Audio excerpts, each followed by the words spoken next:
What it do, beautiful people, my melanated kings and queens. Welcome to It's Just the Conversations. I am your host, Justa Verse. Let's converse. Yeah, I love it when you talk, baby. You're so smooth, like butter, cocoa. This is just a conversation. Tell me about it through my mood and observation. Tell the loves to be patient, but we gon' take it, we gon' not be complacent. We can run a race, that's part of history and all our innovation. We just having conversation. Tell me about it through my mood and observation. What up? What it do, beautiful people, my melanated kings and queens? This week we got Jason in the building. What's up, Jason? What up? What's going on? Yeah, so Jay, how was your time off? How was your holidays into the new year and all that stuff going? It was really busy, but it was fulfilling. I had a good time with family and friends, and I got to see Sister Verse, so that was good, face to face. So that was a blessing.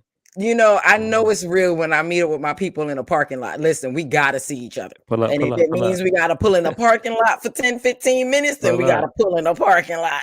Pull up. Yeah, we did have some challenges, some family illnesses, but everybody is doing well. So we're definitely grateful for that. And that's always amazing. Well, it's good to start off this new year. As I told everyone, I'll tell you on each episode this month. So if you don't hear it this month, then you're just going to be confused and you got to go back and replay stuff. So we starting things off a little different this year. We're going to have some one-on-one conversations. And then on the third Thursday, we'll have everyone gathered together for lyrics and poetry. So every second Thursday, if Jay happens to be your favorite, I encourage you to listen to everybody. But if he happens to be your favorite, make sure you tune in every second Thursday for Jay, so we can have these types of conversations. Okay, so let's get going. Let's go ahead and start this off. So I hit you up because, there's a lot of stuff that goes on when we talk about the culture, Black culture, so on and so forth. So the first thing I did was I went and typed in define Black culture. Now, I want to note that it automatically defaulted to African-American culture. But African-American culture, also known as Black, refers to the contributions of African-Americans to the culture of the United States, either as part of or distinct from mainstream American culture. The culture is both distinct and enormously influential on American and global worldwide culture as a whole. I then went out to social media world, and I asked the question, what is your definition of Black culture? And I just want to show y'all a couple definitions that came up. We have my girl, Kristen, who said the nuances in our language, how we act, how we dress, and how it influences just about every way the world moves. Kill all the smoke, Fletcher, said, I always say that this is very eclectic and therefore it can't be defined as one thing, but encompasses all things. Black culture is very regional as the experience of each are very unique. What is universal is the creativity that comes out of the chaos that was imposed on us by our oppressors. So that's how I define Black culture: the creative and artistic tension to survive and thrive in the most oppressive circumstances. And then we got his name is Carolina Breeze, aka L. The planet, our art, our creativity, vibe, swag, hair, authentic. Dang, always got me looking ignorant on the show. It's not that I don't know the word, I just can't say it. Athleticism. Athleticism. I had to stare at it a couple times. Right, because I keep wanting to say authentic, and it's not authentic. It's I saw atheism at first when I saw it. I was like, atheism, what? It's just athleticism, voices, etc. Y'all ain't heard, I promise. I got a degree.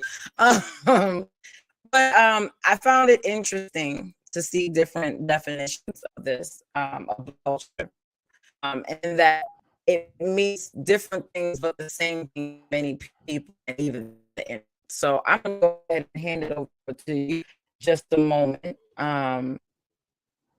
Your thoughts on what Black culture is today. I don't know, man. I feel like the term Black culture or just culture in general is like a unicorn. Like people talk about seeing it and maybe knowing that it exists, but when you ask them to kind of like describe it in the wild, it's like um, you get all different types of answers. So for me, I think I don't know how to, articulate it, but I can tell you what it looks like. That makes sense? Okay. Okay. So I usually like to start off with defining like what is culture, period, right? Before we even get to Black culture. I look at culture as a bag, right? It's like a bag. And usually that bag is everybody walks around with a different bag. And I'm pretty sure you're thinking about um Erica Badu bag lady, but everybody has a different bag. And for some, I see two different types of bags. One bag is, I would say, ethnicity, and then the second bag would be sort of some sort of common struggle, right? And so you have these two bags, and within every bag, there are items in the bag. If it's a purse, then sometimes you may have makeup, you may have, some sort of eyeliner, you may have tissue, you may have feminine products, or you may have books, you may have, in some people's cases, hot sauce. But you carry different things in those bags, and those elements, as far as culture goes, can be a type of slang that you use, common euphemisms. Some of it could be, for instance, some of it could be like a type of style of music or art. Some of it can be food. There are different things that people could have in the bag, right? And so what we have happening is that when you when people notice that they all have the same bag, they tend to group with each other, right? So if the common struggle in America was, going having to deal with white supremacy, then pretty much anyone who was under oppression will have some sort like the same bag. It will look the same, right? But that doesn't mean that the contents of the bag are the same, right? And then if it is ethnicity, you know, then you'll notice that people who look alike or have a common origin will have this, they will kind of come together. Now, here's the interesting thing: people with the same bag, right, the same common struggle or the same ethnicity may have different things in that bag, such as religious belief and practices. And so it's all about the bag. You know what I mean? It's all about the bag. Another instance is when you have cultural appropriation, what happens is some people will have what looks like a bag, one of the bags, but it's a knockoff because um, there are different elements, right, that is in that bag for that specific group of people. And so sometimes what people do is they take things out of other people's cultural bags and put it in theirs, right, and then pretend like it came from them. So when I put all of that together, I think Black culture just it's a type of bag. It's a dope bag, and we all if you were raised here in America, or if you have, you know, no, I'm still going.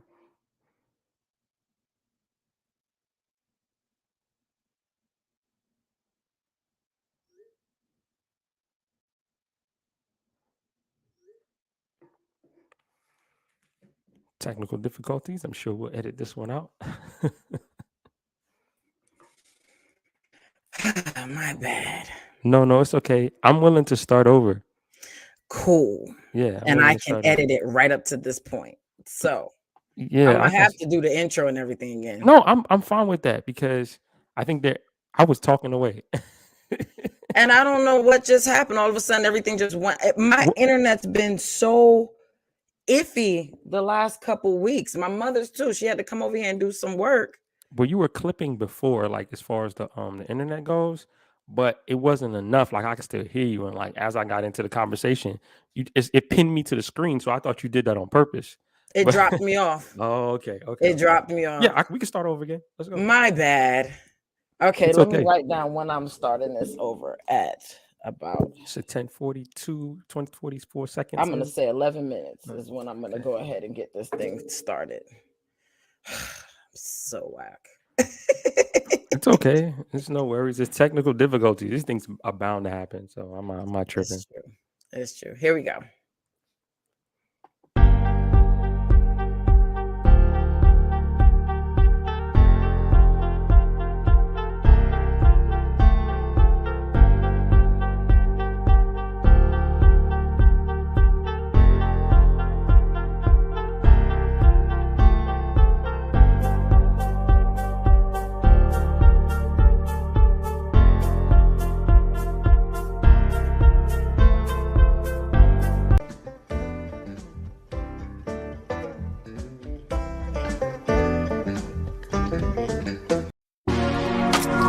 What it do, beautiful people, my melanated kings and queens.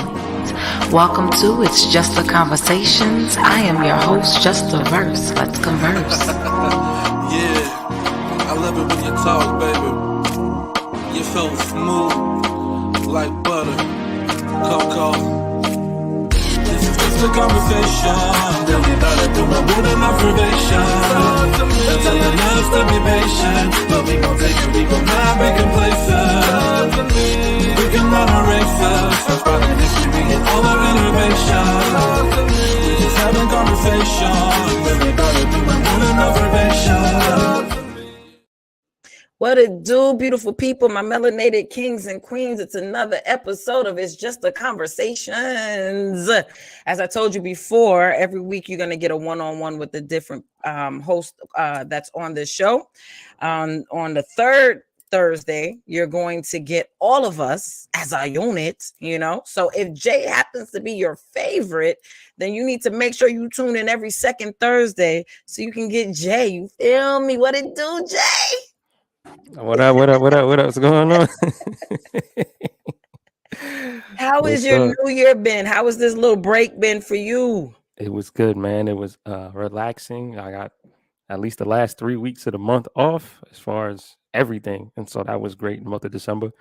I had a good time, had some challenges, but overall we overcame by the grace of God. And I got to meet up with my peoples. That's right. Just the verse. Parking lot love, you know what I'm talking about? Parking lot love. We had to pull up. So she ain't you know what I'm talking about? She said, pull up on me. That's right. That's right. I know it's real when you pull up on me in the parking lot. You know what I'm talking about? But when you love people, you got to make it do what it do, you know? Yeah. Pull up on me. So, this week we're going to jump right in. We're going to be talking about Black culture. Right. So the first thing I did when I reached out about Black culture is I went ahead and typed in define Black culture. I would like to note that as I typed in define Black culture, it automatically pulled up African American culture. Right. So it says African American culture, also known as Black culture, refers to the contributions of African Americans to the culture of the United States, either as part of or distinct from mainstream American culture. The culture is both distinct and enormously influential on American and global worldwide culture as a whole. I then went and posed a question on Facebook, and I got a couple people that had answers. We had my girl Kristen, who said the nuances in our language, how we act, how we dress, and how it influences just about every way the world moves. Cue all the smoke, Fletcher, because he always is ready for all the smoke. Bring it to him if you want to. He said, I always say that this is very eclectic and therefore it can't be defined as one thing, but encompasses all things. Black culture is very regional as the experiences of each are very unique. What is universal is the creativity that comes out of the chaos that was imposed on us by our oppressors. So that's how I define Black culture. The creative and artistic tension to survive and thrive under the most oppressive circumstances. Finally, we have my boy.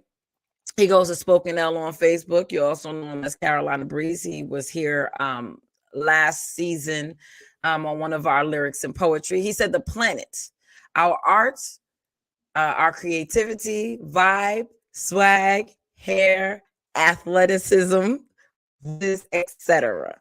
Okay, so that just showed me that people's definitions are different yet the same. So, what about you, Jay? What's your definition of Black culture? So I like the fact that you went and polled and even looked it up, because it's really going to determine how you define it. Whether we're able to look at it. Um, I guess sort of like in a careful way. So for me, I feel like the word culture or is sort of like either Bigfoot or my unicorn. I go with Bigfoot.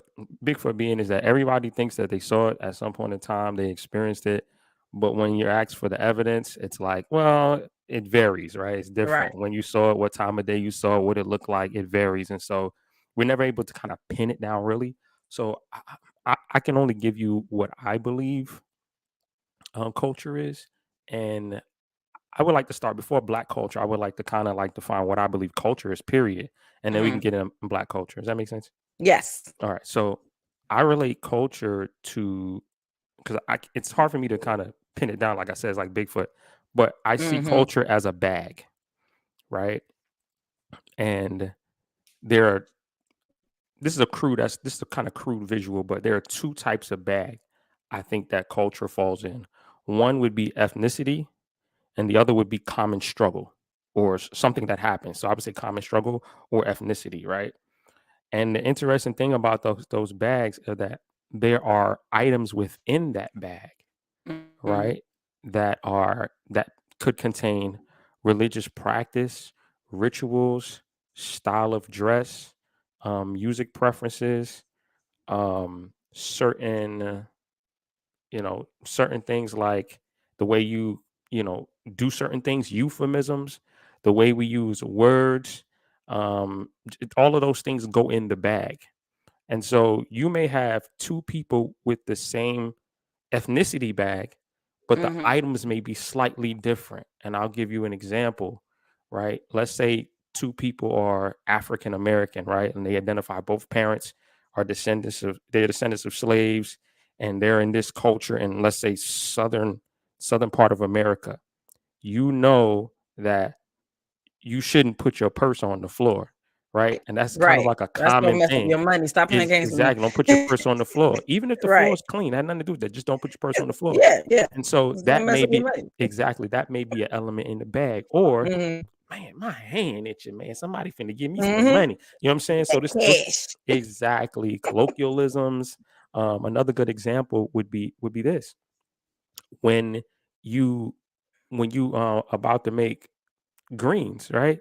You Hmm. got to wash those greens, and nobody want Hmm. the grit and the sand in them. That's a way, Hmm. like I say, a way style of cooking. You know what I'm saying? And so they may have those type of things, but a black person, African American from the north and the African American from the south, that maybe they're both African American, they may look at things a different way. One, whenever you see somebody in the south, you speak, you say what's up. It doesn't Hmm. even matter, right? And then up north, they may just not say a word. They might just go like that. So the elements in the bag may be different, but it's kind of like the same bag. And then you have the common struggle bag, and you could look at that as far as blacks here in America, and then those who came once African Americans were fighting for rights, because those individuals had problems as well, where they weren't allowed to do certain things, right? It wasn't the same bag as Hmm. African Americans, but they were like, so they didn't have the same elements, but the struggle was kind of still the same. So their bags were very close together. That's how I look at it. Hmm. And then you have a situation where you have cultural appropriation, is when you get a bag that may have the same color, the same handle, but it's a different brand, right? Right. Rather than Fendi, right? It's Fendi, right? And so we like, okay, when you see that, nah, bro, you just pretending like you ain't balling, you pump Right. faking, like this ain't Right. this ain't even what it is, and you know that. Or another type of cultural appropriation is when you take things out of one group's bag, you put it in yours, and then pretend like it's always been in there. You Right. know what I mean? So Right. having that bag imagery is sort of what kind of helps me understand black culture, because you have black people who may share the same ethnicity, or the same common struggle, but then there's different bags. Like one may be a Christian, one may be a practitioner of Islam or Buddhism or Hinduism, right? So the religion is not the same, right? Right. One of them might be vegan, the other one's like we eat this type of food, so it'll be different, it'll vary, right? And so it's you have to kind of look at it. And like I said, I only gave two: a common struggle and ethnicity. There might be a third one, but those are the ones that I can clearly see. So does that make sense? That makes sense. And as you um,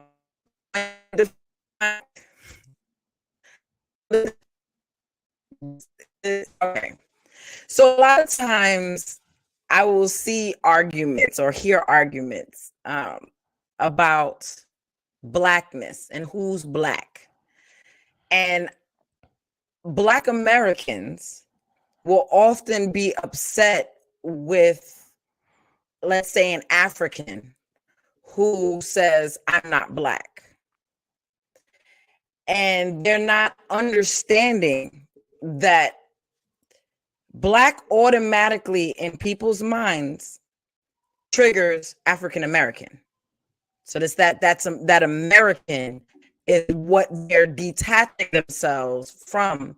It's not the melanin versus the lack of melanin, but it's the American that they're separating them. Now, this is totally different from a lot of, I'm gonna put it out there because it's the truth.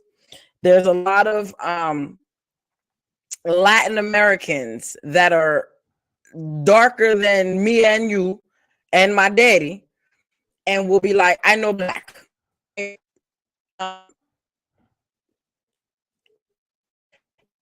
lot of times from my experience, kind of they're not trying to connect with the deep melanated experience point blank. Whereas I've noticed that other immigrants like Jamaican, West Indians, people from Africa, they recognize that if I get pulled over, I'm as much of a nigga as the one that was born here, and that causes conflict as well, right? And it's all like it's Afro, I'm Afro Latino and Afro Latina and all that type of stuff will come along as well, and that's all good. But I'm just saying, black itself for different people have different meanings. So that we have an internal struggle that will happen within African Americans and the other people, right? Am I breaking up or am I clear? You're breaking up a little bit. Are you hearing me? Oh yeah, okay. I can make out what you're saying. Hopefully this thing doesn't cut off because I don't know what's going on. I'm in Arizona, guys. I don't know. There was a question that was posed by a childhood friend of mine, and she was asking to Caribbean people and African people and descendants of. She was having a conversation with African American who said for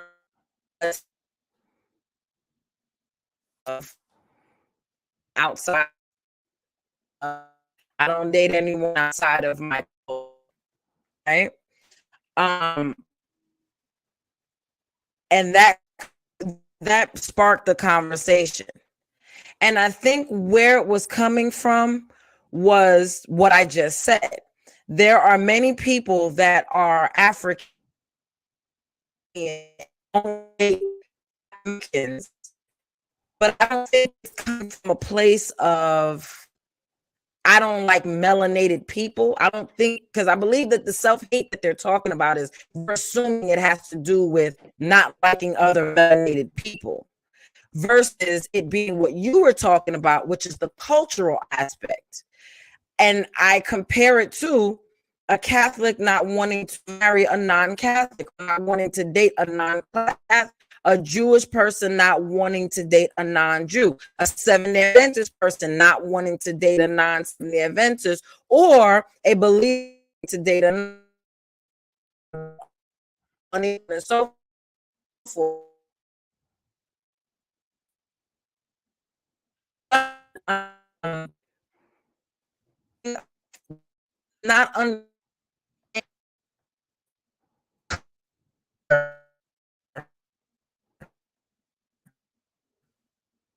about when it comes to culture. As that being said, I might talk.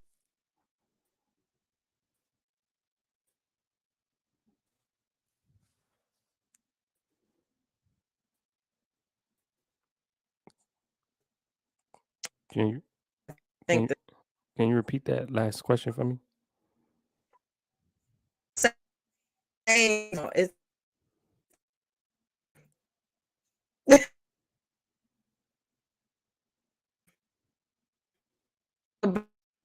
about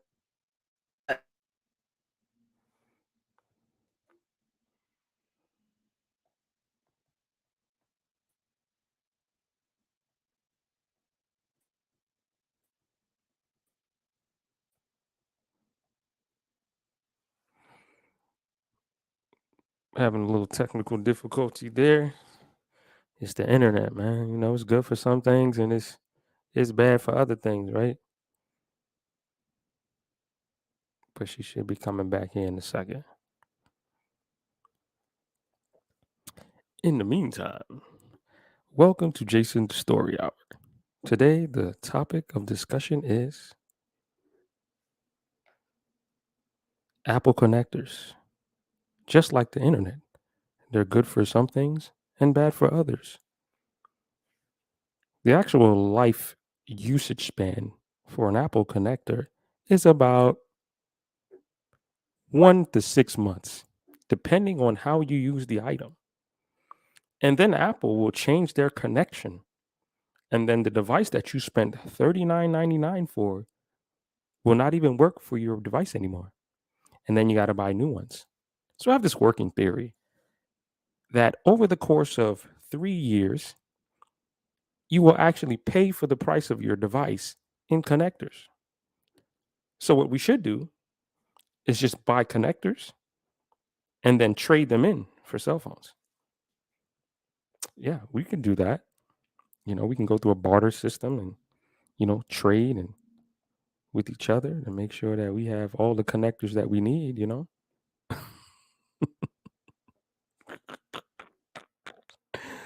Anyway, that is my time.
I'm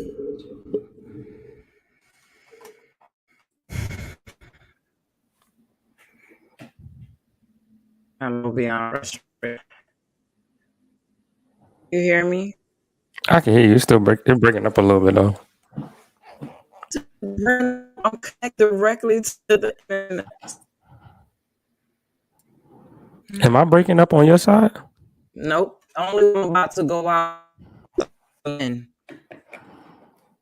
And I don't know. This is the same thing. I've been doing this forever. You've never seen me have this problem.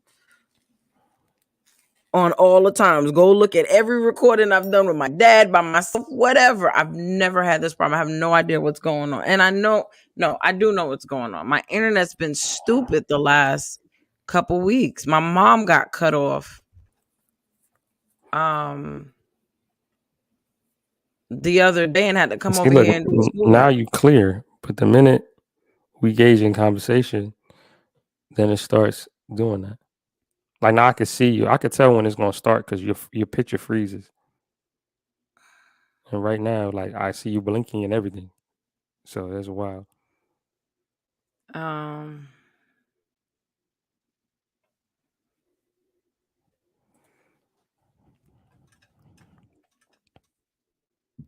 gonna take that off and put it on at the end. Let's see if I don't see why that would affect anything, but let's just see what happens.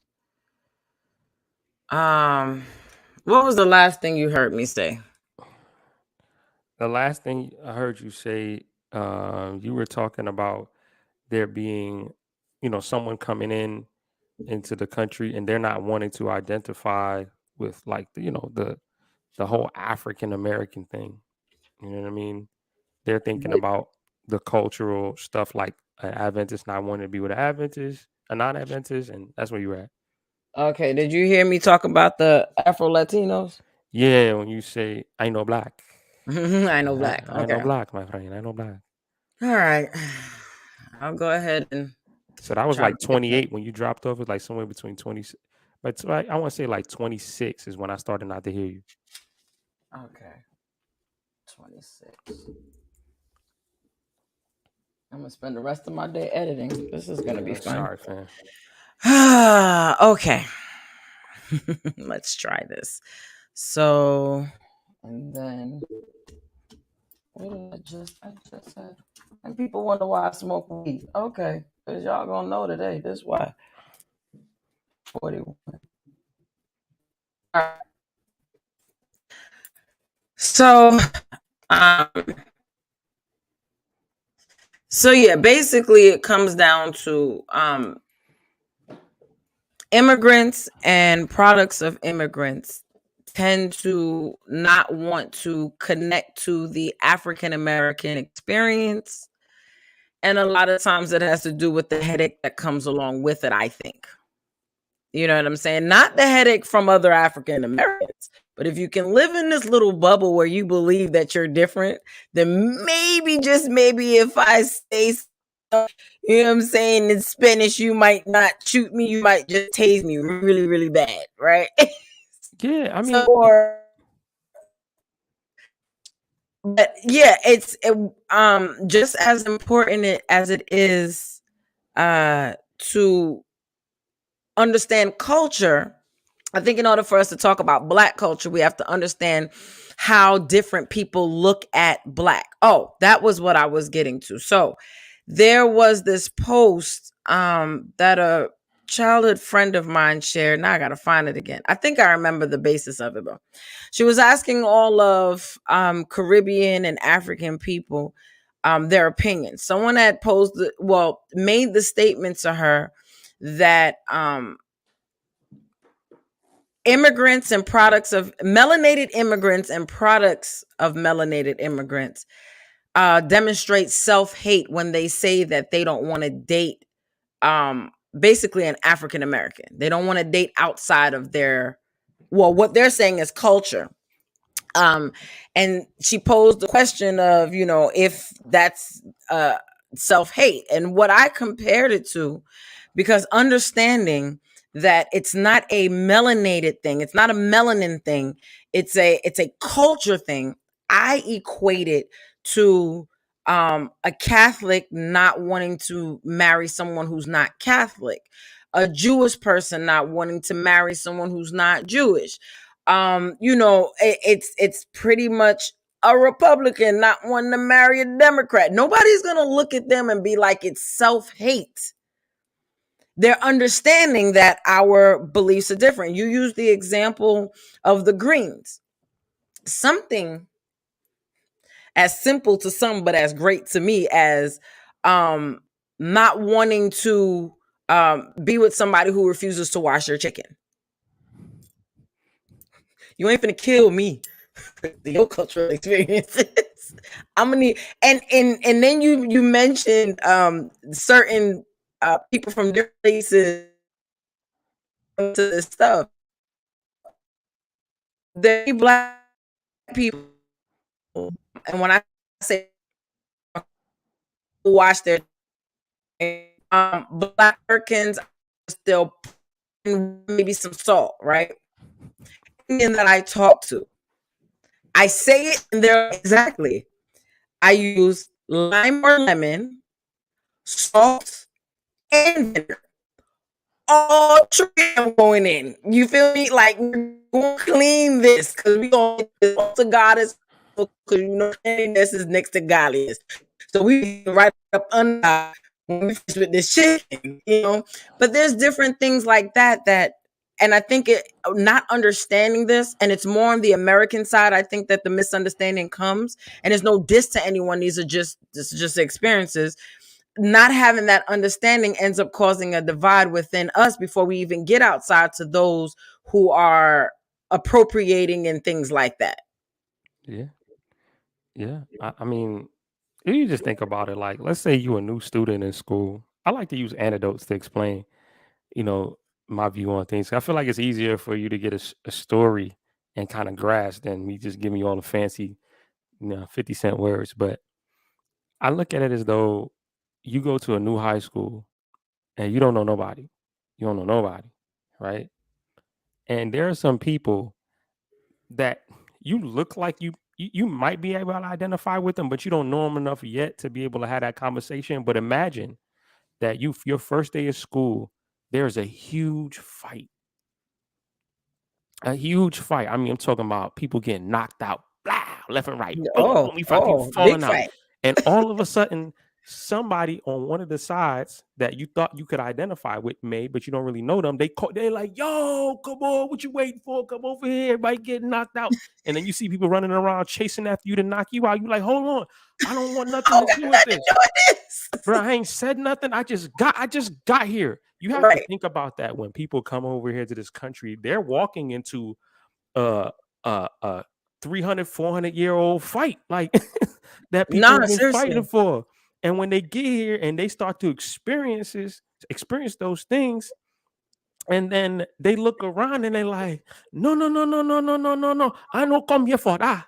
I don't come here for that. You know what I'm saying? Like, that's not what they came here for. They came here to make sure when they get their money, they send it back home and make sure they people straight. They ain't come here for all that political, all this other stuff. So I understand. In a way, I understand, but at the same time, like, you in a new environment and you were subject to whatever happens in that environment. Like a perfect example, there's TV shows where people get locked up abroad.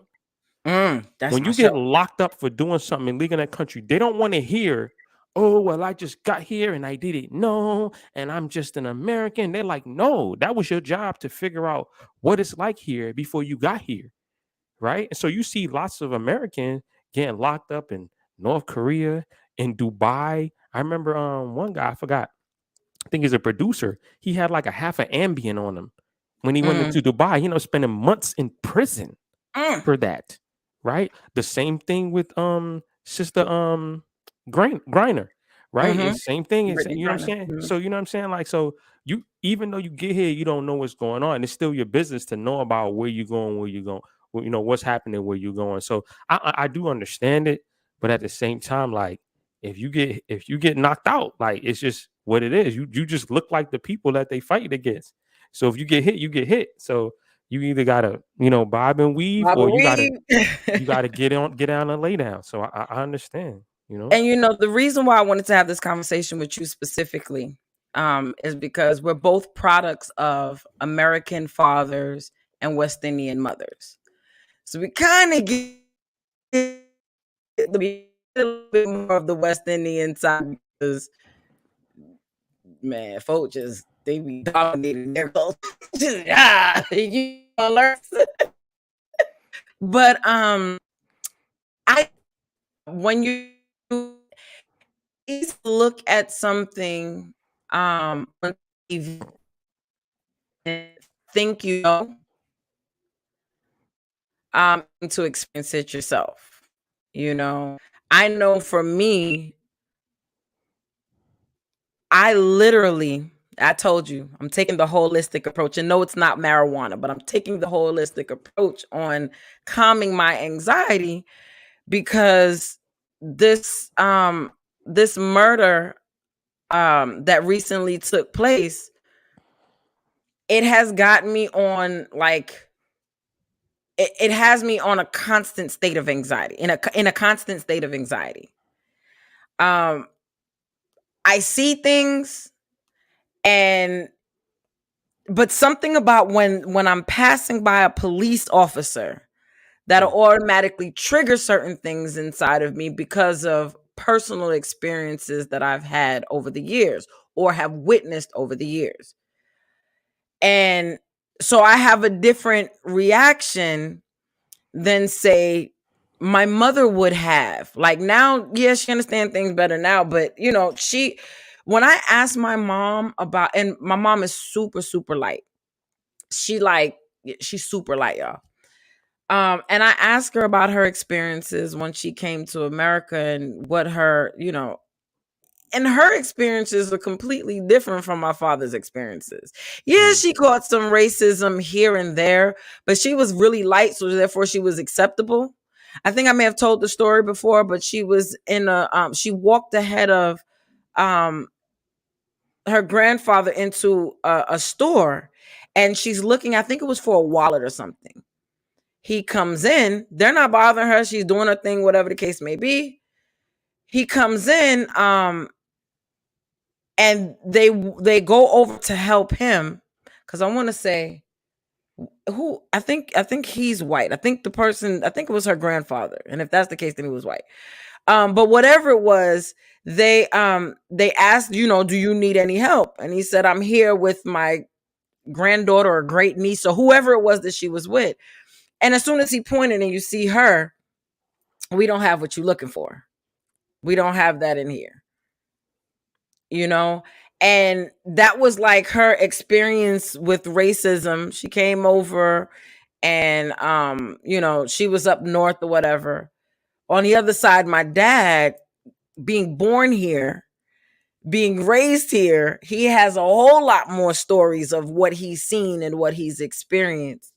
So coming here, a lot of times people come with a certain level of naivety and how they think things go. Now, this has changed since 2020 because 2020 made it blatant. It was in your face. Like we had nothing else to do but film and post the foolishness that was going on out here. So but prior to 2020, a lot of the immigrants that came over, they had this idea of the streets are paved with gold, and all you got to do is get here and get a job and grind your way to the top and you straight. There's no real, it's all up to you. It's how you do things.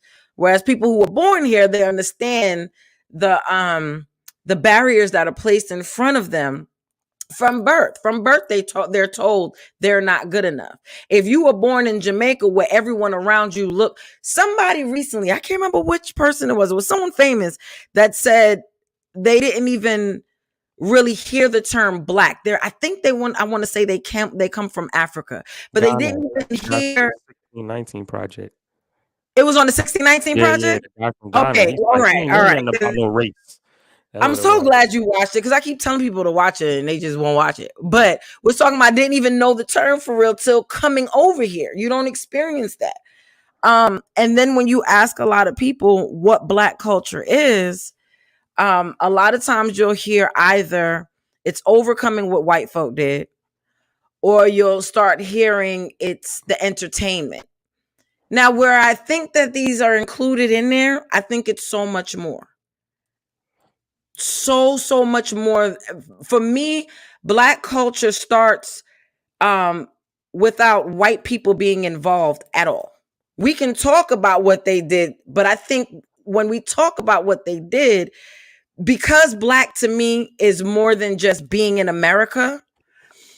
For me, when we get to talk about those things, I'm talking about our culture as a melanated people, and they came in and tried to stop our culture. Then we persevered to keep our culture and develop and grow a new branch of our culture within this country when we were taken from Africa and brought over here. Now we're here, so now we're gonna add and grow that and make this part great as well. Thinking beyond, like, I don't automatically connect white folk to Black culture in any way, shape, or form. You tried to stop our culture, and what we did was we made it even doper, which is what we tend to do anyway. You know, I I was watching something, and every time they talked about, they had, I can't, it was a documentary.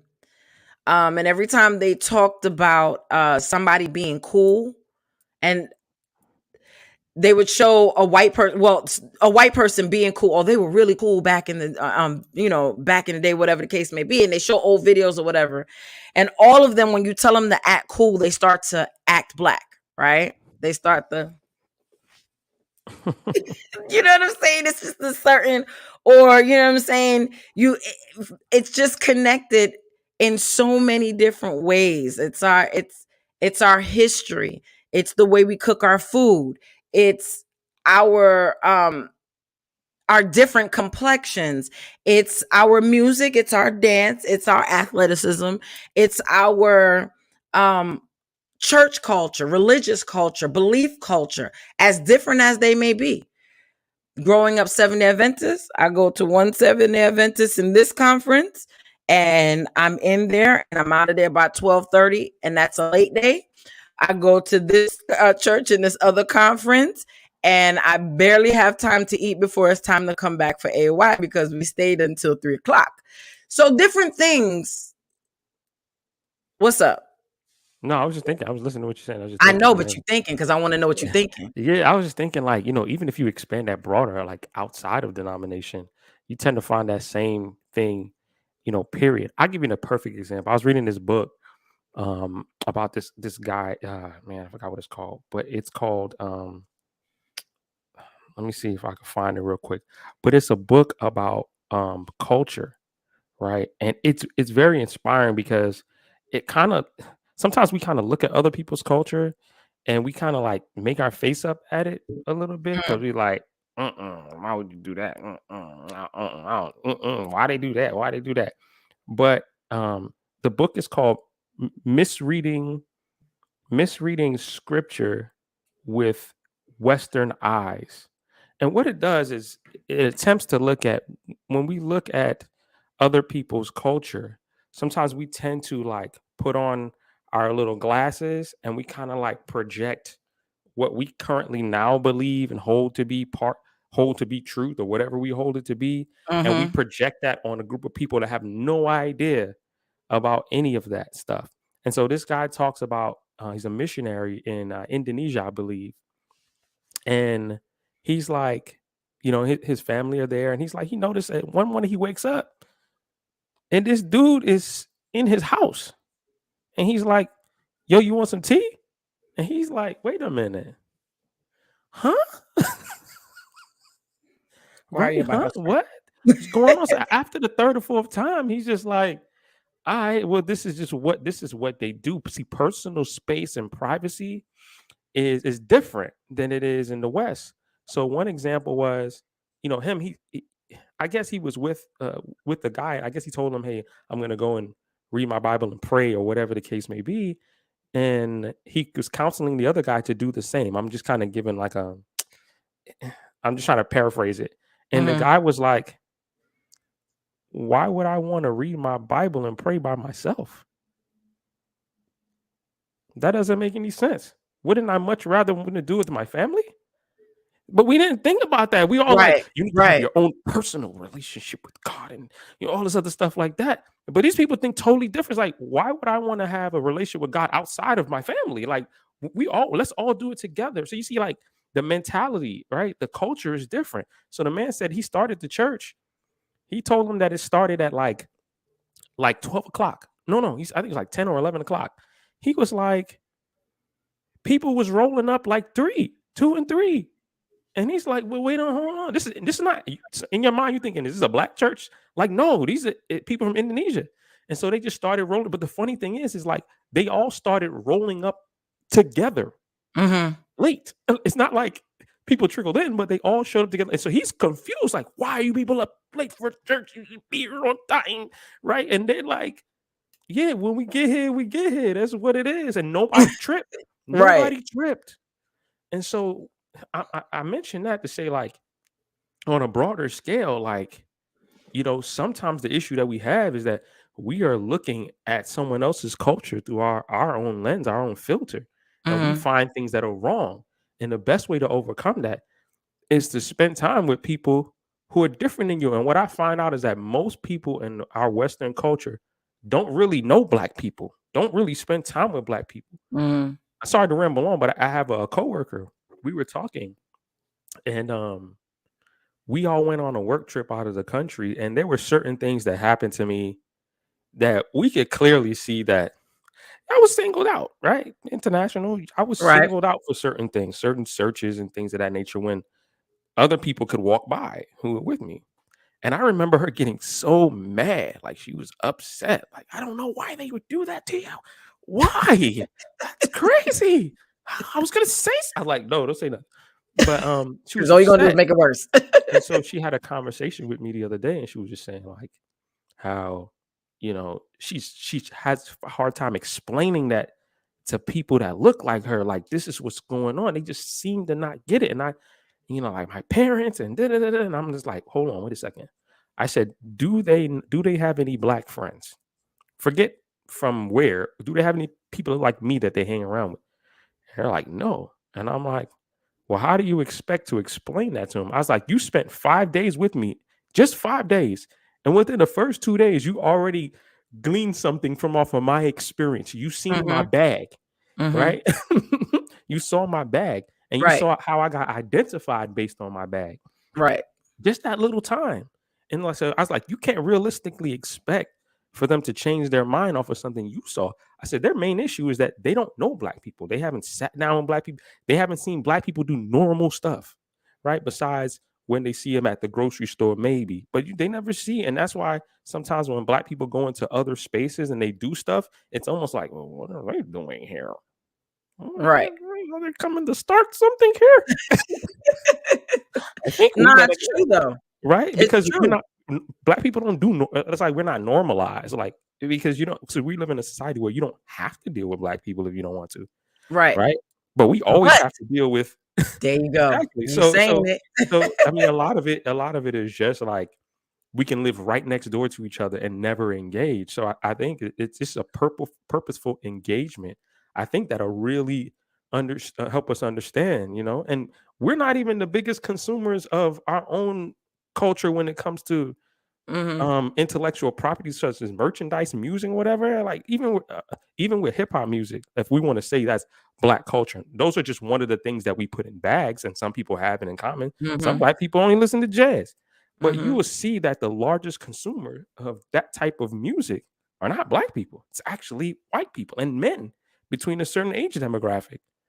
So you know what I'm saying? So like. What? And embracing and not just embracing, but just being open-minded to understand other people. Like you said, it just makes sense to me, because I'll give you an example. So this young man, Tyree, as we mentioned before, was murdered by the cops. And the first thing everyone, because the parents were telling stories, so on and so forth.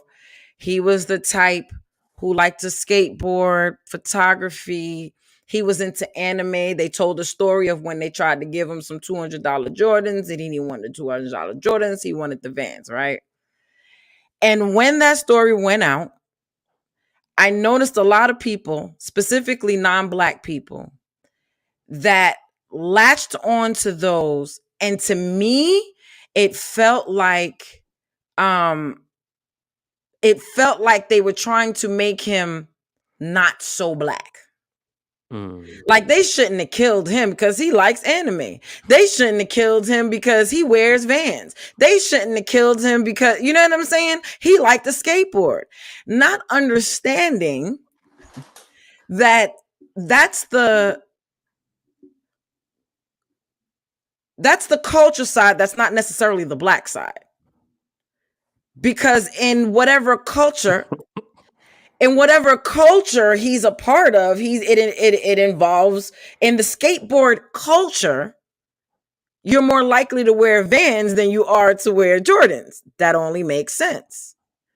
Those people who like skateboarding, not always, right? But a lot of times they're into things like anime. So it's a part of that culture. But that culture doesn't automatically negate the Blackness that he is. And that's a perfect example when I talk about having that the bag, right? The common struggle bag, right? You may have anime and skateboarding and all that inside the bag, but you still got the struggle bag. So no matter what you put inside of it, it's still the same bag, right? And so you expect to be held accountable for the bag and not necessarily the stuff in the bag.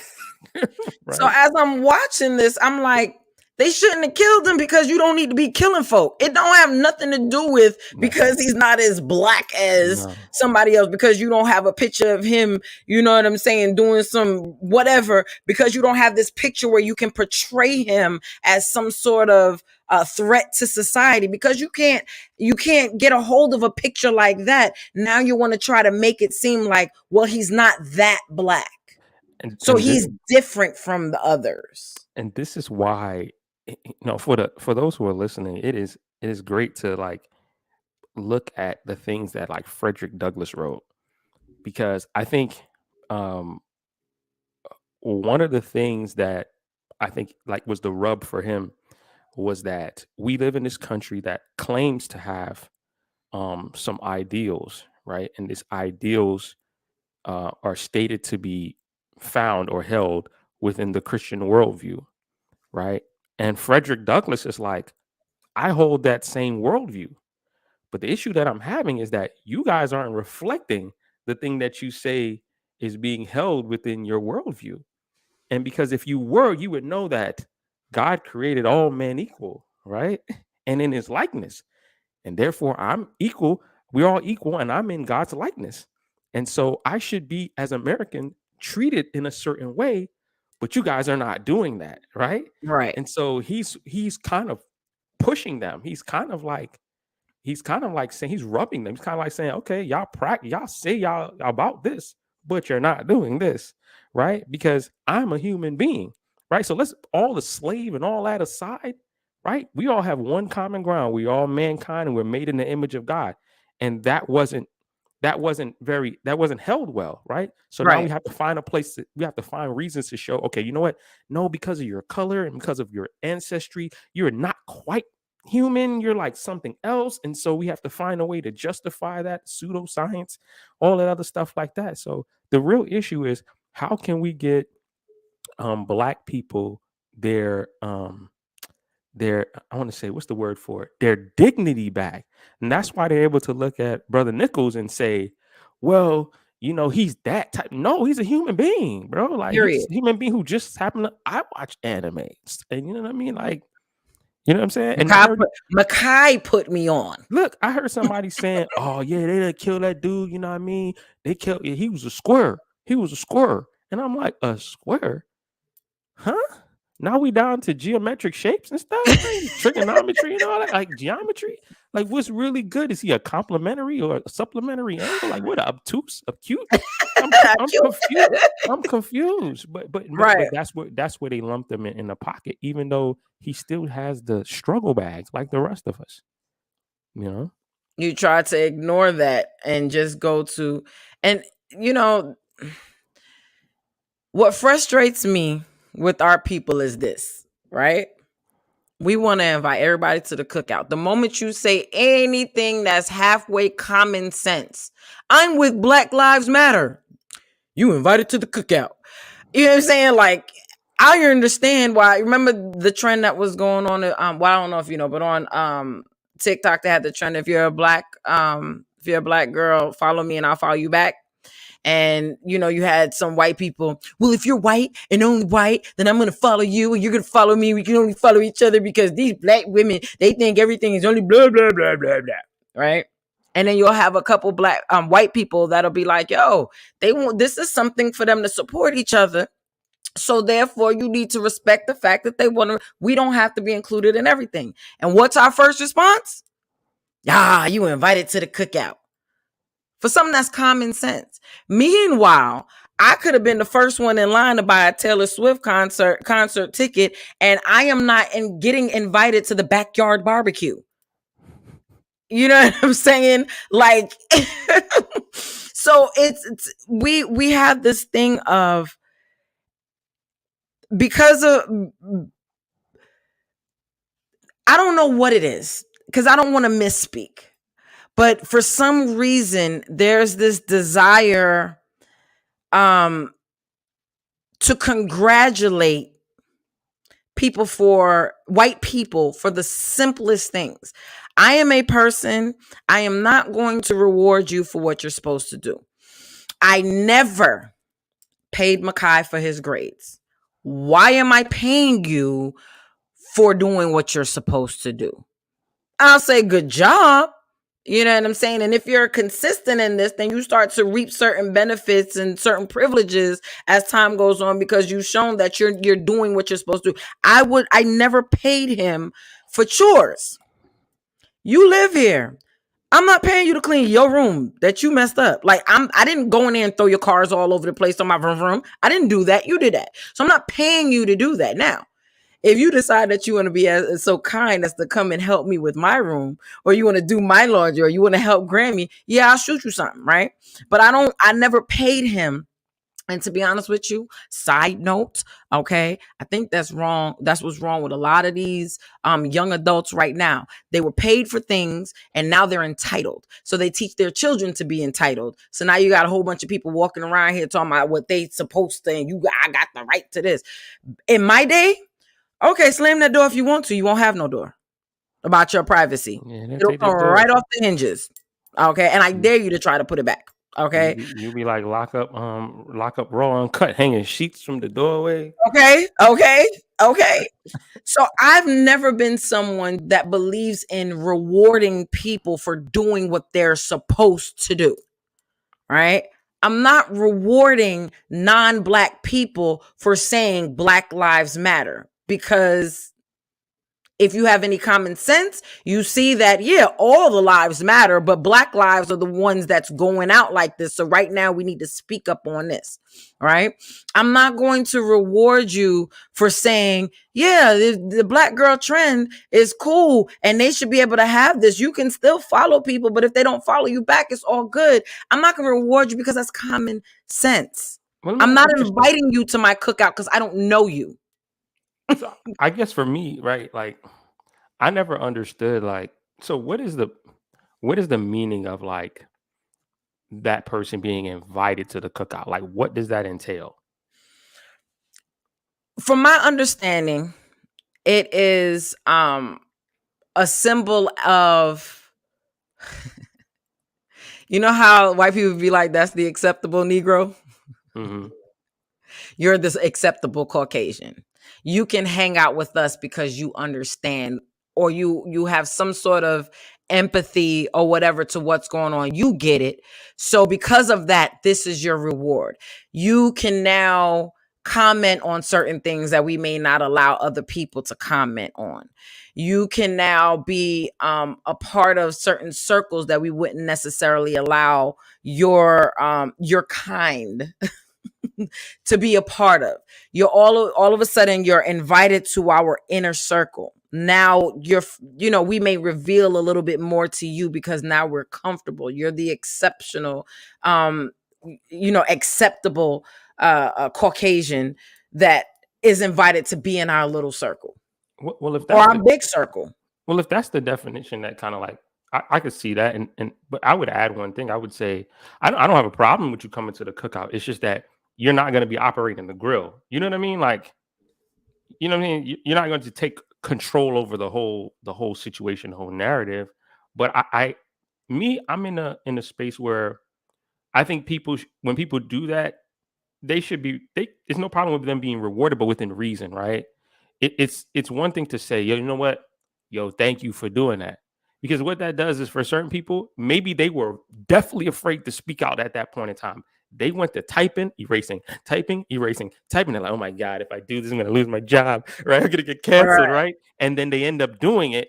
And then to see that there are people that appreciated the comment, like, yo, that's what's up. That's what's up. Thank you. We appreciate it. That may give them, kind of like a boost to continue to dialogue and say that information. It's just when that person now becomes a spokesperson for all things of the other cultures, where I think I might have the problem with. And this is what I'm saying. In my example with Makai and the Greats, if you consistently do what you're supposed to, first of all, I'm not going to do something special because of a one-off. Yeah. So if you happen to get straight A's this semester, but you got D's and C's them other semesters, what are we doing right now? I'm not going out of my way, but I will tell you, good job. Yeah, because I want to push you to keep doing more. I'm just not about to say, okay, well, now I'm going to pay you. Of course. For getting, and that's what I think invited to the cookout is paying you in my, it's that far. I never mind when someone gets it, they get it. It can be acknowledged. But again, let's consider if I say something, okay, all of us black folk been saying those 5 cops, there's more, but we're talking about the 5 black cops. They deserve everything they're getting. Throw them under the jail. You know what I'm saying? They were messed up. They got their privileges revoked from their fraternity. They were all accused. 3 of them were accused. Their membership and everything was revoked, so on and so forth. We're all for that. I've yet to have a white person say you can come to the backyard barbecue. I have not been invited to the shindig. Okay, but the moment you say something, it's like a complete, like it wipes away. To me, it feels like it wipes away everything else, and now you're just, you get it. Yeah, it's almost like it's unbalanced, right? Very much so. No, I understand what you're saying. I could definitely see there being an imbalance there, and it's important to kind of keep that balance. I believe I think as a society we have a strange relationship with truth, right? Everybody has their truth. The only problem is what's true is true, right? Like, I understand that's a fancy way of saying thing. I have my truth, you have your truth, but what's true is true. 2 things can't be right at the same time if they're diametrically different, right? It just doesn't happen. So your hat says Atlanta. It does not say Florida, no matter how much I want it to be true. And we call it objectivity, right? And so everything is very subjective, right? For us as a culture. And so if we start off, like Frederick Douglass said, from the premise of all men are created equal and in the likeness of God, right? We have a foundation to say, okay, if the person was purple, if the person was blue or green, it doesn't matter. They assaulted this man for no apparent reason and murdered him. They're going under the jail. If we were to say this person has fixed this person's application so that they can no longer be qualified for a home loan in this area, they're definitely need to go to jail, and that's wrong, right? If we become a society where objective truth is the foremost, then we honestly we wouldn't really have these types of problems. But Right. everybody's running around with their own view of what truth is, and we have this issue. And the only way to find truth, right, is to do what? We gotta have experience with it, right? When you deal with this is the same old, cliche analogy is counterfeit bills. You know what I'm saying? Like, I mean, you spend enough time with the real bill, people could get really close. But if you know how to identify, if you know the identifying mark of a real dollar bill, you know what I'm saying? You know what I'm saying? That you already know what it is. And sometimes when we don't treat people in that way, and so, if a person is so that same 1619 episode you watch, right?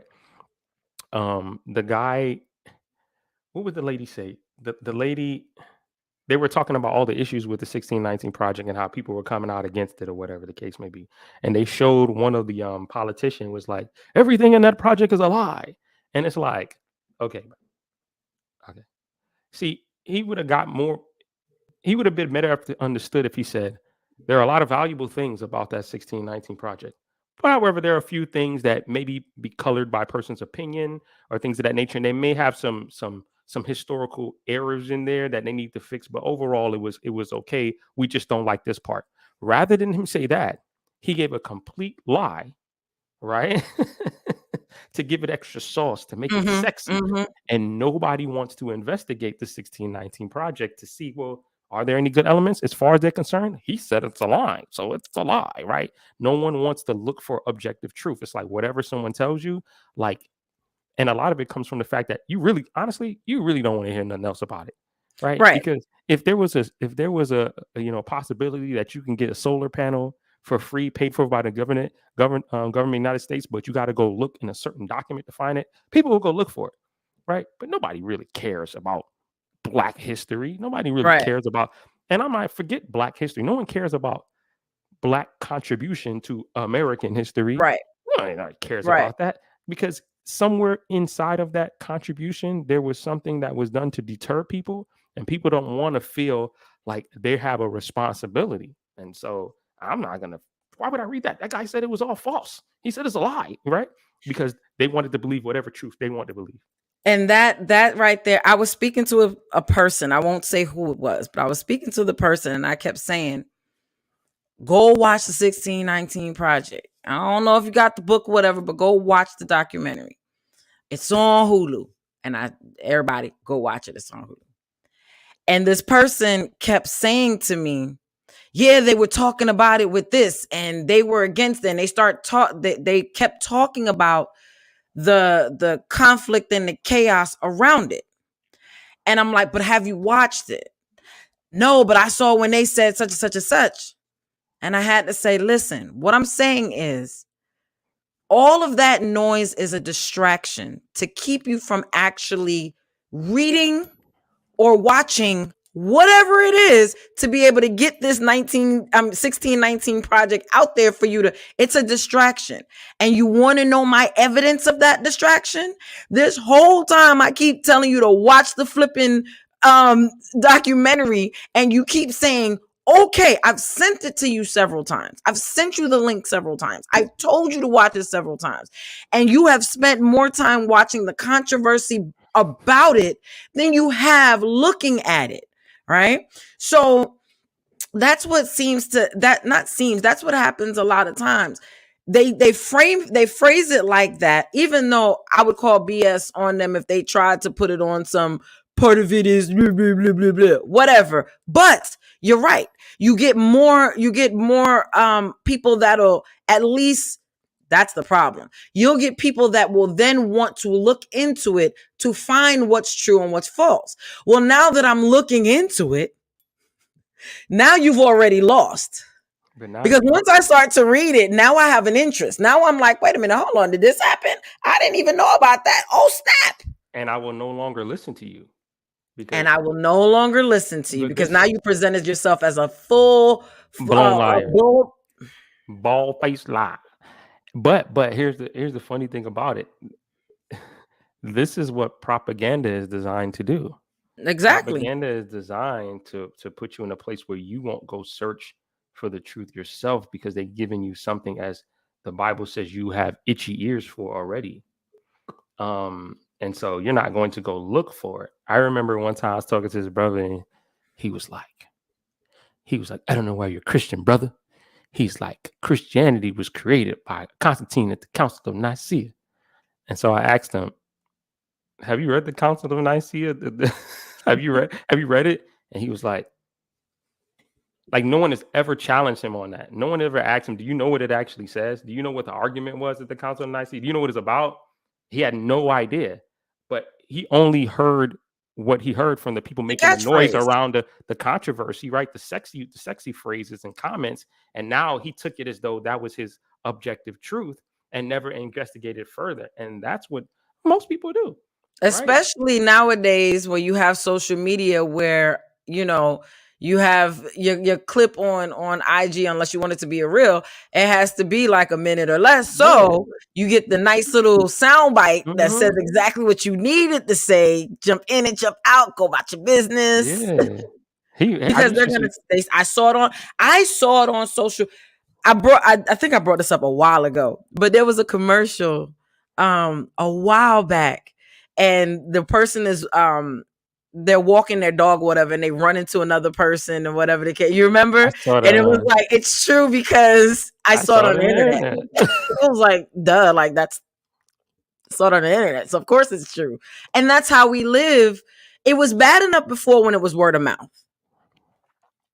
You know, maybe your parents didn't have enough to get, you know, Encyclopedia Britannica and all the other things.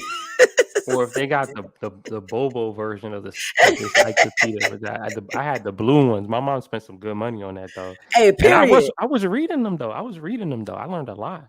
That does not surprise me. But that leads me to a question, though. I have to ask you. What's up? If we didn't have social media today, right? What do you think would be the description of Black culture? If we had no way of you couldn't see music videos, you couldn't see Black movies, you could see them, but they weren't like easy access. What do you think Black culture would be like? What would people say? Do you think people would say Black culture is? I think Black melanated people would pretty much be on the same path that we are now, in terms of what most people say: the music, the food, the overcoming oppression, so on and so forth. For non-melanated people, I think it would be defined as the stereotypes, whatever stereotypes they may be. Because without the internet, you only have, as an example, what you see in person, or what has been filtered through the television for you to be able to see. So without people telling you that your hair is your crown, all you're getting are commercials for how to straighten your hair, without somebody countering and saying you don't have to do that. If you're not seeing, they're not seeing. Every year we end up getting, well, on my timeline, I get these different high school graduates that got X amount of thousands of dollars in scholarships because they were just killing it. Like, and we get to see these young people that graduated early, that are young doctors, that are this, that, and the other. Well, without us being able to push that into non-melanated people's faces, they wouldn't believe it exists. In my opinion, because all they have is whatever's on TV, and we don't control the TV. We don't control what comes on there. We now have apps and stuff where we can do our own thing, but for the most part, we don't control it. That's the reason why, for immigrant Black people, like one lady at the church I used to go to, She said when she was coming up here, she just knew she was about to be killing it. She was about to be like, literally picking up money off the ground because everybody got it here. The land And of poor milk thing, and honey, you see what I'm saying? She came streets here paved and with went to gold. New York. And I think she was in Brooklyn. And it's like a whole bunch of them living in this one bedroom something, and it's just tight and nobody have The money for rats nothing. and the roaches them. You see what I'm saying? Because all she had was what she saw on TV. Yeah, I understand. I understand that. I What think, about you? yeah, I think our Black culture would be filtered through your local community if you happen to live around Black people. So your representation as a Black person, your representation will come from the people around you. I tend to try to strip things down to the basic elements to see would I have drive to sustain obtain success as a Black person if I didn't have access to media. And I would have to say, like, just looking at the people that look like me around me, I think I would obtain success. I would have that drive, right? And I think it goes back to what Black people did before media, where they started whole towns, and people of certain professions came, and they started whole communities, right? And they didn't have media to do that, right? But they were able to kind of construct that and push each other towards greatness. And if there was any stereotypes, like you said, there would be stereotypes. Those stereotypes will be easily defeated by seeing what we're doing, right? Depending on where you are. Depending on, of course, that's what I mentioned first. Depending on, yeah, I'm saying as a Black Because person, in Phoenix, Arizona, yeah. I mean, I understand. I'm just saying, like, depending on where you but are, but yeah, it would have to be based on your community if there was no access to like the vast media of portrayal, like, right? Because I've heard people saying that, you know, um, there was a guy who, unfortunately, he lived in Japan. I think he might have been in the military or something, but he decided he was going to try his hand at dating. So this guy is, he's fair skinned gentleman, bald head, Black guy. Um, and nice looking brother. So he decides to go on this date that he met this lady online or whatever, and at the time he's not driving because he doesn't have a license there, and so she says, "Okay, I'll pick you up." So this young Japanese lady comes to pick him up, and he gets in her car, and when he gets in her car, he looks around, and she has like pictures of like Ti all in the car. So she fetishizes about this Black rapper. And right. so when she sees this guy that kind of favors Ti a little, he doesn't look anything like Ti, but to her, But favor Ti, hey. automatically she's like, "Oh, I want to go out with him." She may not want to be with him for him, but the fact that he looks like something that she idolized, Mm-hmm. right? And I think that's what media does. It makes us idolize the good and the bad, right? And so a lot of Black people that I know, they don't really, some of them don't want no part of that stuff right there. Mm-hmm. They don't want none of the part of that stuff that's being portrayed. They don't even, some of them don't even listen to it. They don't watch it. Mm-hmm. Right. And so a lot of it, like I said, so just to come back around, like I think a lot of things will be reduced to what you see in your immediate area, in your immediate community, provided that there is something there. I think for us specifically and those like us, I think an added, and I'm going to call it bonus, would be our immigrant side. Because once again, when your parent comes from a place where they were given a certain level of confidence in who they are, just because I am who I am, it's not in comparison to a white person or just a non-Black person. I'm dope. Everyone around me looks like me in some form or fashion. They bring that with them. And when they birth us, we have the American struggle side, but I think we also have a certain level of pride. Well, I can speak as a product of a Jamaican. Because in the Caribbean, the Jamaicans got to be probably the most confident, right? You can't tell him nothing, okay? Because Jamaica's the best, and that's just what it is, right? So, but having those certain, they were allowed to have pride without it being a subject, just by being. We in America, pride is taught intentionally. We intentionally write books to tell our little boys and our little girls that your skin is beautiful, that your crown is beautiful. We intentionally write the songs that say I'm black and I'm proud. We intentionally, say these things, have Black History Month where we go and delve deep into. So we're very intentional in this country with teaching pride, whereas pride is a given when you're surrounded. See, white people have their, and I don't mean white pride in the racist way, but I'm just saying I'm proud to be an American. I'm proud, you know what I'm saying, whatever the case may be, because from the womb they're taught that they are superior.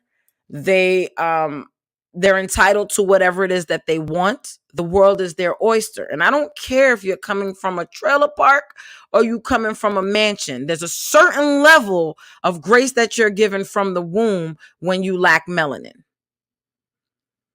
And because of that, you know what I'm saying? Like, I think that I believe that for someone who's I got the taught pride from my daddy's side and my uncle who was born in America.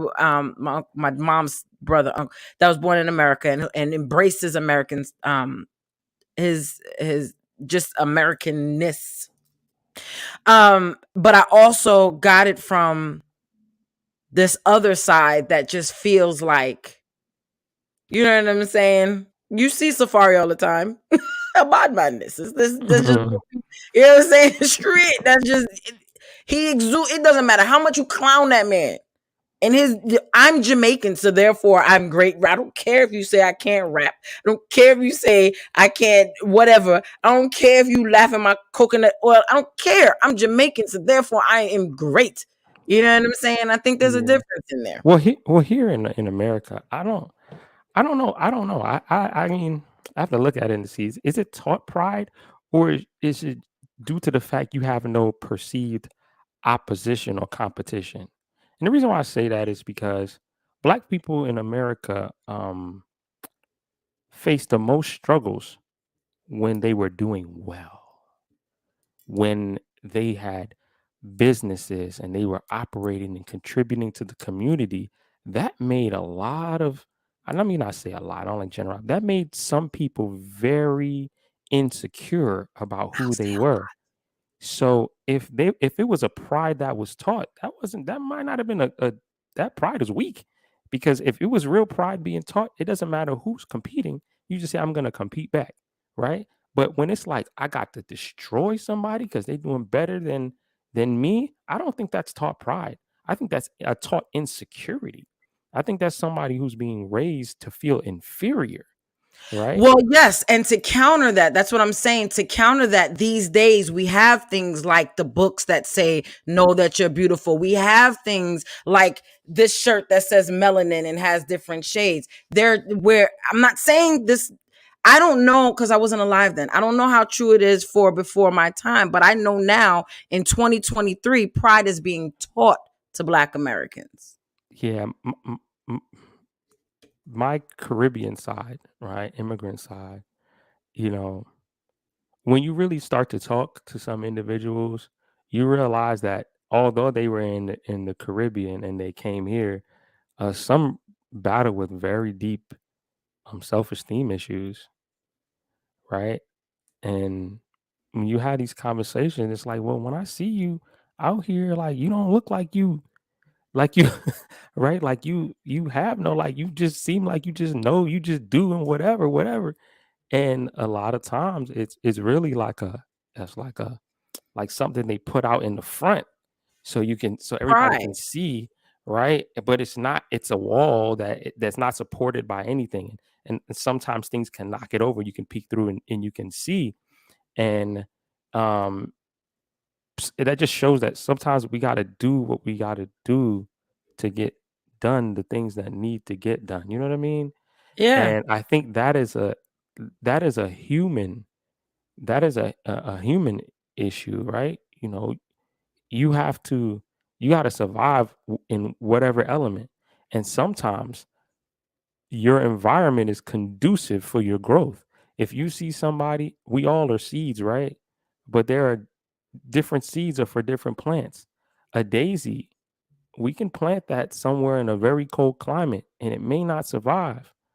But those evergreen trees, you plant it in a certain environment and it'll survive, right? And so we all have struggles in certain areas, and we all have those bags that we have to reach in and grab those tools to help us get through what we're getting through. And I think if we look at culture and the things, the elements within culture, and treat them like tools that help us survive in our environments that we're in, I think we kind of can eliminate all of the drama between you're not like me and we're not like you and we're totally different, right? Because we all have this goal that we got to survive here. Does that make sense? It makes sense. It makes sense. Yeah. And as a melanated people, um, we all have a very similar struggle. And I agree with everything you're saying. And in addition to it, it's, my point is the pride that I'm talking about is you have to dig to find. You see what you said? You said you have to dig and you'll be able to see a little crack and whatever to be able to see that. But I notice in general speaking, that side of my family, they push forward in a different way. And it's not the American side's fault. Again, when you're taught from the womb that you are inferior, and it's not till you get to a certain level that people start saying, hey, you are beautiful, you are this, you are that. But from the womb, and when I say from the womb, I'm talking about as a mother in the hospital, in pain, and the doctor won't give you medication because you're Black. From the womb, you are taught that you are inferior. From the time you are getting pushed out of your mother's vagina, you are being taught that you are inferior because you're not getting the same care, the same song. You grow up and it's harder. It's the pride of people who come from a place where everyone looks like them. There's a different breakdown in why they may feel insecure in things. It's different because theirs come from something else. It's not coming from white people telling you from the beginning that you are less than. So I agree with everything that you said. We about to go to commercial. Before we do, I want to encourage everyone that's watching this. I know a lot of y'all don't like to read, so go ahead and go on Hulu and just look up the 1619 Project. Mm-hmm. What happened? No, I'm saying, yeah. Go to 16. Look up the 1619 Project. I think there's 4 episodes now. There's going to be 2 more coming out. I believe. I'm not sure. I thought they were all on there. I thought they were. I know it's like 2 a week, but there's more. I think there's more coming. There is more coming, unless it came out and I didn't see it yet. Yeah, I think there's like 5 now, but I would also, counsel viewers, when you watch that, they do give, they show pictures of documents, and you can go look up those documents and look up those sources. Don't feel like you have to take what they say as the absolute truth. You can go and look those things up if you really want to know. And even if you really don't want to know, at least be armed. So that way, if somebody says something to you, you can have something what it intelligent is. to say back. At least that if the pride side of you is like, I got to have an answer for everything, then you may want to go just look those references up. But it's some truth bombs that, they're objective. It's written in history. And so there's no way around it unless you want to lie to yourself. So even if you don't agree with it, take a look at the sources and then come to your own conclusion, but at least be informed. At least be informed. And yes, I definitely agree with that. I don't believe any of us should take anything at face value when it's coming from another human. Research and find different, because you can find you can find the first thing that they reference, and then you can go and find other things and be Rabbit hole. really informed on some stuff. Yeah, You feel what rabbit I'm hole, saying? man. Hey, if you a traveling type of person, the same way you can look up the coolest restaurants that's in the area that you're traveling to, you can see if there's some historical sites that you can go and get some information from. Yeah. So arm yourself with that information, so that we can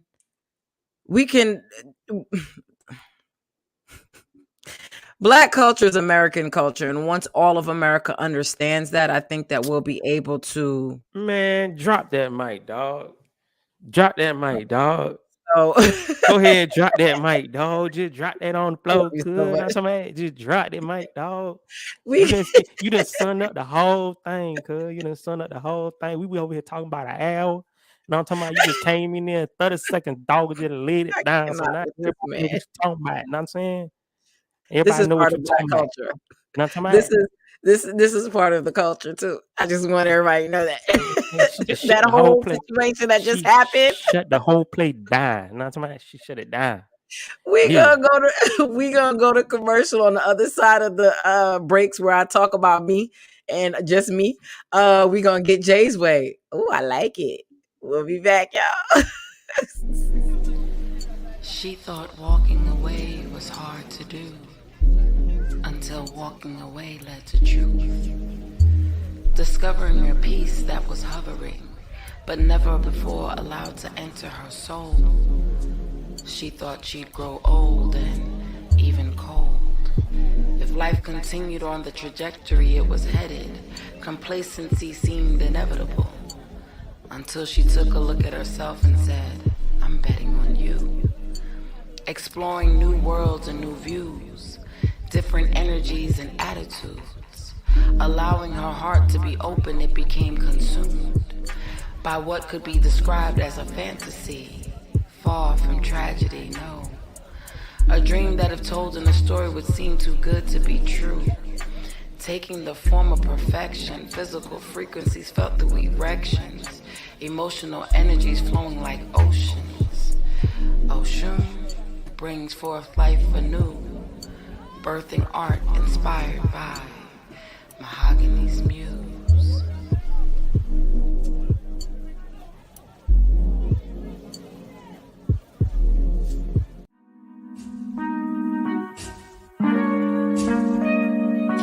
"30 is only a dream away, and Jess Copeland can feel it. Her unexpected journeys are filled with unpredictable obstacles, but she finds escape in her poetry. However, each rhyme she creates reveals that her life's path is still unwritten. Rather than face the unknown in fear, Jess cherishes a sense of peace in knowing every day she's given a blank page to fill with lines of her destiny, however colorfully chaotic it may be."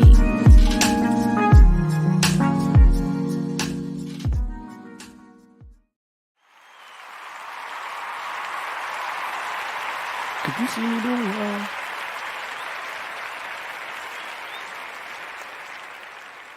Oh, you on mute. I am so dope, yo. Damn.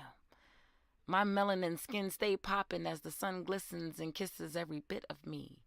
My presence brings peace. I am a queen. On a frequency with my kings, and that's just a little something light to start with. See, my hair can defy gravity, and its texture is everything. Everything. I am the beginning, possessing the Eve gene. Damn, I am so dope, yo. My lips are thick, my hips are perfect. The brown that covers my thighs can bring tears to your eyes. But there's so much more to me than my outside. Take a look inside my mind. Delve deep with conversations and enjoy the ride. Learn when you ask why. In me, many answers reside. My wisdom can help open that third eye once blind. I'm so damn dope, yo.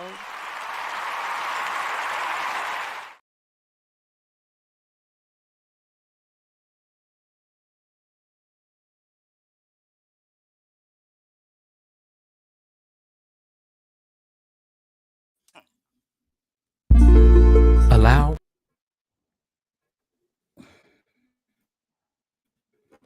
everything just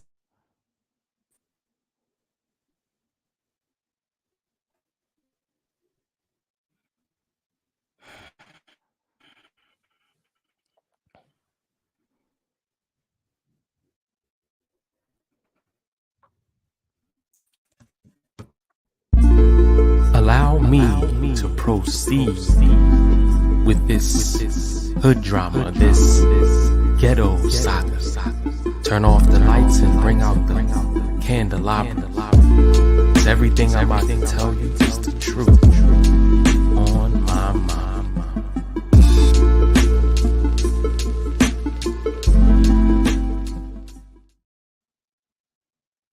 Yes, ladies and gentlemen, welcome.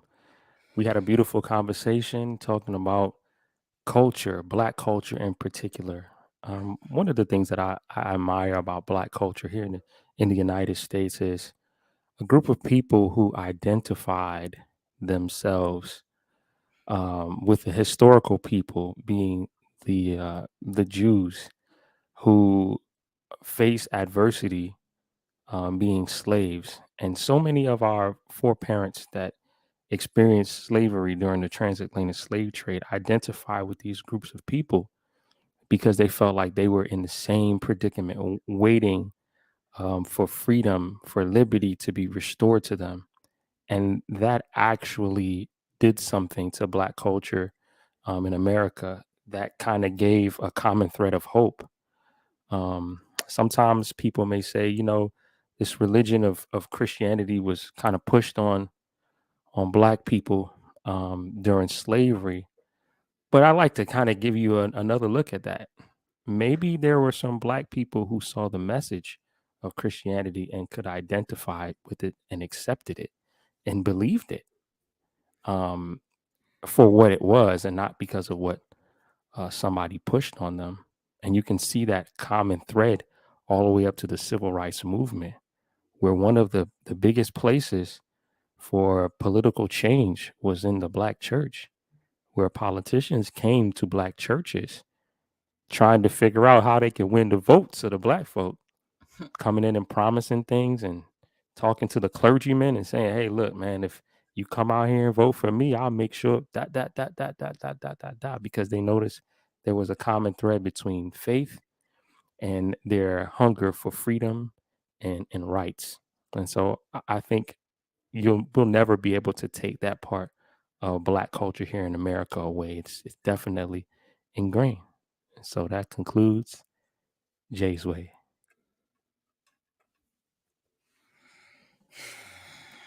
a lot of times people get so caught up in one way of thinking that they don't consider anything else. And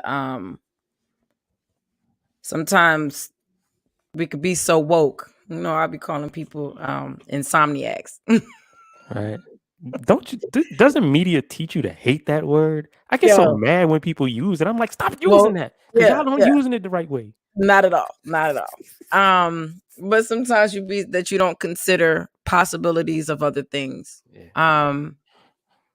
And I can respect and appreciate your point of view. I definitely can. Those of you watching, what's your opinion? You can leave a comment on YouTube, UVVTV. Don't forget the quotes. You can go to Facebook, leave your comments there under any of our profiles. Doesn't matter. We all gonna see it and share it and all that type of stuff. But let us know what your opinion is. And we're all for. We just finished talking about learning what other people think, being open to understanding what other people think. I may not agree with you, but I like to hear other people's point of view just so I can know where other people coming from, right? Makes sense. Thank you so much. So every third Thursday, you're going to get Jay's Way.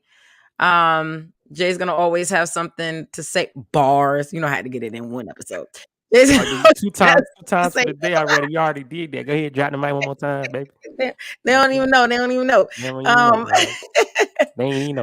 They don't even know. But remember, UVVTV, don't forget the quote, has the lineup. We have And Your Point Is on Tuesdays, Unvaccinated Voices on Wednesday. It's Just the Conversations on Thursday. We're going to have Sunday jazz brunch powered by YouTube on Monday. No, Sunday. Soon we're gonna have the UVVTV comedy hour as well as the Hintons. The UVV comedy hour is gonna be super dope because remember, Eddie Clark, he's a comedian. You know what I'm saying? So this is his roots. So he's gathering some people who's going to be showcased, and that's going to be really dope. The Hintons, super dope. Last year when you saw them, they were engaged. This year they are married and they got some things to say. I'm at super cool. And then my daddy gonna have his NASCAR minute. I told y'all last week. Listen, NASCAR is fun. It's not just a bunch of left turns. I tell you this week, like I told you last week. That's what people be saying. You know what I'm saying? I went to the Atlanta Motor Speedway. Me and these drunk white people had a good time. You hear me? Okay. We had a good time. I had my ear things in most of the time, but that little man, we were lit in there. So, we're gonna have the NASCAR minute where he's gonna give the breakdown of some stuff. So we got some really fun things here in 2023 and things coming in 2023, and I'm super excited about all of it. All of it. All right. Before we go, remember I told y'all gonna get an activity once a month. So next week you'll get your activity, but there's a consistent one that's, we're here every week. And I'm gonna say the same thing. If your birthday falls on this week, I need you to make sure you go and you find someone who has helped you through the last year of your life and be like, yo, on my birthday, here's a card, here's a gift, here's some dinner, here's something. I want to show you that I appreciate you for helping me get through the last year of my life. I told y'all before, for December 13th, we were not on the air, but I definitely had to shout out my babies, Ava and Johnny, brother and sister. That's their names. Okay. Let me see if I know my daddy got a picture in here because he always got a picture. But Johnny and Ava, I definitely let them know that they are. Here we go. Oh, we got to update these pictures. Wow. There go Johnny. He's a big man now. He's walking. And there go Ava. She's a big girl now. She just does whatever she wants. But I had to let them know I appreciate them because, them being brought into this world and going through everything they went through and surviving showed me that we got survivors in this here family. So make sure that when your birthday come, go ahead and shout out somebody and let them know you love them. And you appreciate them for helping you get through the last year of your life. Okay. All right. Well, Jay, this was a great episode. Yes, we had some hiccups, so this is going to be heavily edited, but it's not going to be because I'm cutting out stuff that I don't want to say. Everything I'm saying is saying. It's just that we had some powerful stuff, and my FBI agent must not have wanted us to hear it because he kept, interfering stuff. You got it. In order to get to the glory, you got to go through the gutter, man. Hey, it's all good. It's all good because we made it. You know what I'm talking about? Out the gutter. Out the mud. Out the mud. You know what I'm talking about? So, as usual, it was a pleasure. I will see you next week. We get Jay back to back. I'll see you next week on Lyrics and Poetry. Following week, we're going to have free. So, hey, keep tuning in. We got some great things going on this year. All right, Jay. Love you, bro. Love you too. And we'll see you next week. Remember, you can find It's Just a Conversations and so much more at melanatedverses.com. Also, follow me on social media platforms at Melanated Verses. This is just a conversation. Really better do no more than observation. It's enough to be patient, but we won't take it. We will not be complacent. We cannot erase us. Let's find the history and all our innovation. We're just having conversation. Really better do no more than observation. This is just a conversation.